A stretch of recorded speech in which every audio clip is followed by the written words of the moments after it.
मेरे वहाँ एक दोस्त हैं मुकर्रम सैफी साहब, उन्होंने मुझे शहाब भाई का नंबर दिया, वो नौजवान जो पैदल आ रहा है मक्का मुकर्रमा के लिए जा रहा है, केरला से मक्का मुकर्रमा। तो मैंने उनको फ़ोन किया, तो वो रास्ते में थे, तो उनके एक दोस्त ने फ़ोन उठाया, तो उन्होंने कहा नमाज का वक्त है, किसी होटल में रुके हुए हैं। तो मैंने उन्हें दावत दी कि पंजाब से गुजरें, आपका हर कदम के ऊपर इंशाअल्लाह ताला इस्तकबाल होगा इस ज़मीन के ऊपर। तो शायद आने वाले दिनों में वो हम लोगों के दरमियान से गुजरेंगे। लेकिन मैं यूट्यूब पे देखा कि कई मौलवियों ने 2-3 बातें की, जी पैदल नहीं जाना चाहिए, ये नहीं करना चाहिए। जो घर से मस्जिद तक नहीं जा सकते वो ये बता रहे हैं कि ये नौजवान बैतुल्लाह तक जाएगा कि नहीं जाएगा। मजे की बात तो ये है, जो अपने घर से मस्जिद तक पैदल नहीं जा सकते, जिन्होंने कुछ खुद फन ना किया हो, कोई खुद खिदमत ना अंजाम दी हो। हमने तो जिस दिन पहले दिन सुना कि एक नौजवान केरला से मक्का मुकर्रमा पैदल जाएगा, तो उसी दिन से रोजाना दुआओं का एहतमाम है, क्योंकि वो सिर्फ बैतुल्लाह की तरफ नहीं जा रहा, उसके हर एक कदम पर मुसलमानों के जज्बात उसके साथ हैं, लोगों की दुआएं उसके साथ हैं, लाखों करोड़ों माओं का सहारा उसके साथ है, अल्लाह की रहमतें उस पर बरस रही हैं। और खुद मोहम्मदुर रसूलुल्लाह ने फरमाया कि अगर मक्का मुकर्रमा से कोई पैदल हज करता है, एक कदम के ऊपर 700 हरम की नेकियां उस बंदे को अता की जाएंगी। तुमसे तो फतवा पूछा ही नहीं है, जो फतवा देने के लिए तैयार बैठे हो। कितने आइम्मा हैं, उठाओ इमाम अहमद बिन हम्बल रहमतुल्लाह अलैह को, इमाम इब्न तैमिया को, इमाम अबू हनीफा को, सैयदना हसन रज़ियल्लाहु ताला अन्हु को। कितने बड़े बड़े लोग हैं जिन्होंने सारी जिंदगी बैतुल्लाह का हज पैदल किया। कितनी जमातें हैं रोज पैदल सफर कर रही हैं पूरी दुनिया के अंदर। दरअसल बात ये नहीं है, कई ये कहते हैं कि नीयत पता नहीं क्या है, नीयतों पर अल्लाह का दारो मदार है। रसूलुल्लाह ने फरमाया जिसकी नीयत अच्छी होगी उसका अमल कबूल होगा, और जिन लोगों के अमल कबूल होते हैं अल्लाह उनकी मदद फरमाते हैं। वो बंदा कल तक जिसको कोई जानता नहीं था, आज उसके इंतजार में लाखों लोग सड़कों के ऊपर खड़े हुए हैं।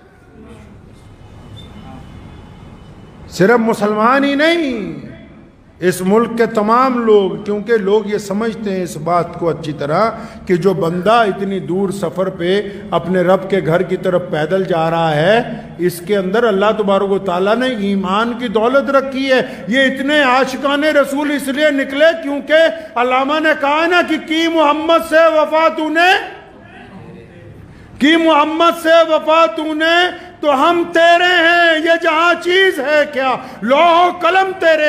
जब बंदा अल्लाह की तरफ चलता है तो कायनात की हर शय उसकी मदद के लिए तैयार हो जाती है। मुबारकबाद देने की बजाय एक दो लोगों ने, एक साहब की मैं मुख्तसर सी बात सुन रहा था, तो फरमा रहे थे कि मैं ये फतवा दे रहा हूँ, मैं ये कर रहा हूँ, मैं वो कर रहा हूँ। तो मुझे बड़ी हैरानी हुई। मैं कहा अगर ये वाकई बहुत अच्छा फतवा देने वाले हैं, अगर इनमें वाकई इस्लाम का दर्द है और ये इस बात को समझते हैं कि कौन सा अमल इस्लाम में नया है कौन सा पुराना है, अगर इनके वाकई सीने के अंदर एक धड़कता हुआ दिल है, अगर वाकई इनके अंदर जज्बात हैं, अगर वाकई ये कोई जिंदा दिल मौलवी है, अगर वाकई इस मुफ्ती के कलम में बसीरत है, इसमें ताकत है, तो जब किसी का घर गिराया जाता है उस वक्त इसका फतवा क्यों नहीं चलता? जब किसी को नाजायज कैद में डाल दिया जाता है उस वक्त इसकी जुबान क्यों नहीं खुलती? यह सिर्फ मुसलमानों को परेशान करने के लिए, मुसलमानों को तकलीफ पहुंचाने के लिए इनका कलम चलता है। हाँ, अगर इनका कलम उस वक्त चला होता तो आज इस कलम के आगे हम सर खमे तस्लीम कर देते। लेकिन पता ये लगा कि इनको हसद की बीमारी लग गई, हसद की बीमारी लग गई। हसद का कोई इलाज नहीं है दुनिया में। जो खुद कुछ नहीं कर सकते, याद रखिएगा जिंदगी में आप सब लोग, हर नौजवान इस बात को याद रखे, हर बेटी, हर बड़ा, हर छोटा इस बात को याद रखे, क्योंकि कई लोग हर जगह कुछ ना कुछ लोग होते हैं जो किसी ना किसी को परेशान करते हैं, चाहे तालीम में, चाहे घर में, चाहे कारोबार में। कोई ना कोई लोगों का आदत होती सारा दिन फोन करके, अच्छा फलां बंदा तेरे बारे में ये बात कह रहा था, फलां बंदा तेरे बारे में ये बात कह रहा था। याद रखो, दिल की तख्ती पर लिख के ले जाओ, जो खुद कुछ नहीं कर सकते वो सिर्फ तनकीद करते हैं, और जो तनकीद करते हैं वो इस बात को मानते हैं कि आप उनसे आगे बढ़ गए, ये इस बात को तस्लीम करते हैं। इसलिए शहाब भाई को कहना चाहता हूं कि अगर कोई एक दो लोग तनकीद भी कर रहे हैं तो उन्होंने मान लिया कि तुम उनसे अफजल हो। तनकीद करने वाले ने इस बात को तस्लीम कर लिया। हर साल 1-2 हाजी पैदल पहुंचते हैं, आपको पता है, लेकिन ये सरकारी मौलवी तब नहीं बोले। इस साल जब इंग्लैंड से पैदल हज करने वाला चलता हुआ 6,500 किलोमीटर के बाद मक्के पहुंचा, वहां के हुक्मरानों ने उसका इस्तकबाल किया, तब यहां का कोई मौलवी नहीं बोला। क्यों? क्योंकि वहां से चंदा लेने जाना है।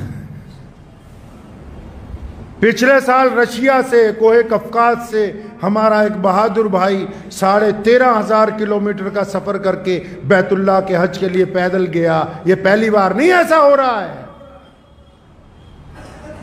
अभी पूरी दुनिया के सारे मुल्कों में से एक नौजवान अकेला मोटरसाइकिल की सवारी करके इस हज के अंदर शामिल हुआ है। तो ये जो अब पैदल जा रहा है, आप क्या समझते हैं कि इसके पैदल चलने से सिर्फ शहाब भाई का हज होगा? नहीं, जब वो शहाब पैदल चलता है तो लाखों दिलों के अंदर बैतुल्लाह को देखने की तड़प पैदा होती है। इसको सवाब उसको नहीं मिलेगा। जब पैदल चलता है करोड़ों दुआएं साथ में चलती हैं। जब बैतुल्लाह की तरफ कदम बढ़ते हैं ना, ये ऐसे ही नहीं बढ़ते। तो किसी ने क्या खूब कहा, बस ये शेर उनकी नजर करना चाहता हूं कि कुव्वत इश्क से हर पस्त को बाला कर दे। ये बंदा ऐसे नहीं चलता, कोई हो चाहे। ये मोहम्मद रसूलुल्लाह का इश्क है यार।